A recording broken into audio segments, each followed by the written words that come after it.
6, 9. 9 came out in 2009. A very interesting movie. It was a shot and accurate movie. He had done a lot of movies, but it's very pretty. It looked really cool. It was just like a short story of these little sack people, much like Sackboy, but different sacks. You know, we could go on about sacks all day, but these sacks were crawling around, and it was just these little characters who. It was a very short movie, but it was very interesting. Looked very cool. They made Coraline, I think, before this, but it's very interesting. As you're seeing in the footage right now, you know, they're jumping around, and it was kind of like one of those, almost like a Dungeons and Dragons thing, where each of the little sack people had their own kind of abilities and certain things they specialized in. It was a nice little journey. I definitely recommend you watch it any way you can find it. It's very good. 9. 2009. 9. 9. You shall protect the future. My pick would be Kung Fu Panda. At first, when I went to go watch it, I was kind of, should I watch it? Is it good? Is it not good? But Jack Black makes it all the worthwhile. You know, he's just funny, and to be behind a character like that makes him even more animated, because you don't just see him the same time, you see a different type of character in this panda, and he kind of doubts himself throughout the film, and then somewhere he just finds the inner martial artist and becomes this Kung Fu Panda, and it's just really cool. You guys should check it out. One of my top picks. Can I punch through walls? Can I do a quadruple backflip? I love Despicable Me. It would have to be my first pick. It was a great movie. It was funny. It was heartfelt for the family, warming. Just seeing this guy who's obviously despicable, despised by anyone, he's a villain, grow to love these 3 little girls and take them to sell cookies and ballets. Wow. Just beautiful. It touched me right here, so it had to make my list. Any movie that can make me cry more than The Lion King, 2 thumbs up. Next movie I'm going to talk about is Rango. Rango. Starred Johnny Depp, Isla Fisher, Abigail Breslin, Bill Nye. It was directed by Gore Verbinski, who worked with Johnny Depp on previous movies. The Pirate series, I'm sure you're familiar with it. They tried this animated one. It was done by Nickelodeon. And some of just the water effects were really great, especially since it takes place in the desert, and they're trying to get this water, and maybe, I guess it kind of makes you feel like, wow, I want that water too, because it looks so pretty. But it does make you a little thirsty just watching it. I'm getting a little thirsty right now, just thinking about it. But as you can see in the footage right now, it looks really great. It was a fun story.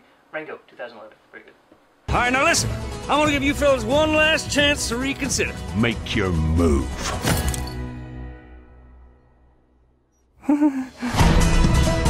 My next pick would be Megamind. Megamind was just something kind of different, kind of like the Ugly Duckling story. It had, you know, the loser of the two. We have the superhero, which played by Brad Pitt, and then we have Megamind, who's played by Will Ferrell, who's kind of like the loser kid growing up, ends up becoming like this cool, respected guy towards the end. Yeah, I spoiled it, but oh well. Anyways, Tina Fey's in it. Tina Fey, she's cool. I like her in her films. I didn't know how she was gonna do it as a animation for, you know, voices or whatever. But anyways, it was really cool. Animations were crazy. Megamind. Check it out. Let the showdown begin! So, my number 2 pick would be Megamind. But, since all my factoids were taken, we're going to talk about poodles, watermelon, culinary arts, Dalmatians, butterflies, Superman, haha, comic books.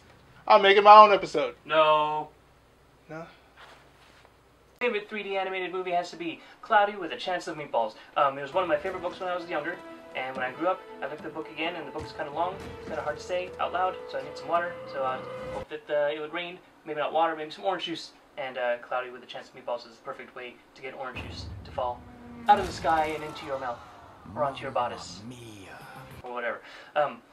You got Bill Hader in there. He's really funny, from SNL. Anna Faris. Mr. T is really funny. He's this crazy cop guy jumping around. He's really fast and animated. And I mean, they're all animated. But the colors were great. It was just really nice to see the clouds and stuff, and all these bright neon like purples and reds and stuff. And the hamburgers and pizzas and hot dogs and all that stuff falling out of the sky. It was just really fun. Nice kind of fantasy thing. It would be terrible in real life. It would be very smelly and bad. But the movie was fun and very good. And you should see it. Cloudy with a Chance of Meatballs. Come on, go see it. Come on. Cloudy with a Chance of Meatballs. And my top pick is Shrek. Everybody loves Shrek. You don't love Shrek? Psh, just a hilarious movie.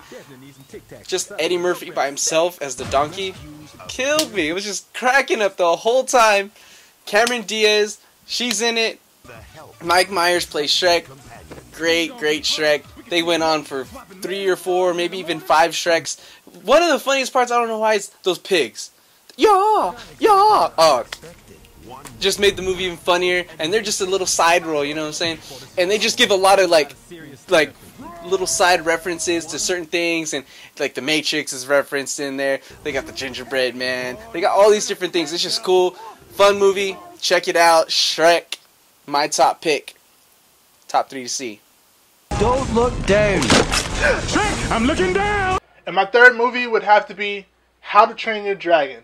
I mean, for the names alone, it had Toothless and Hiccup.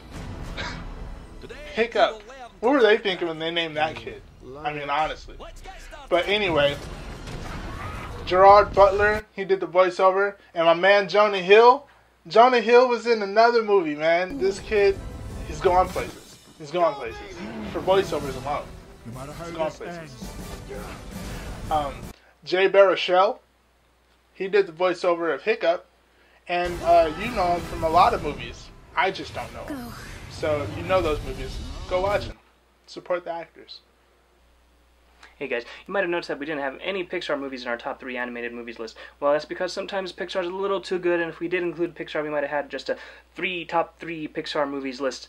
But we want to include other movies. There's a lot of good movies out there besides Pixar. So what we're going to do sometime in the future is we're going to have, we're going to sit down, have a little powwow. We're going to figure out what our favorite Pixar movies are by themselves. But for now, we hope you like this episode. This is FilmDebris. Subscribe to FilmDebris. Make some comments down below. Which movies did you like? What do you want to see in the future?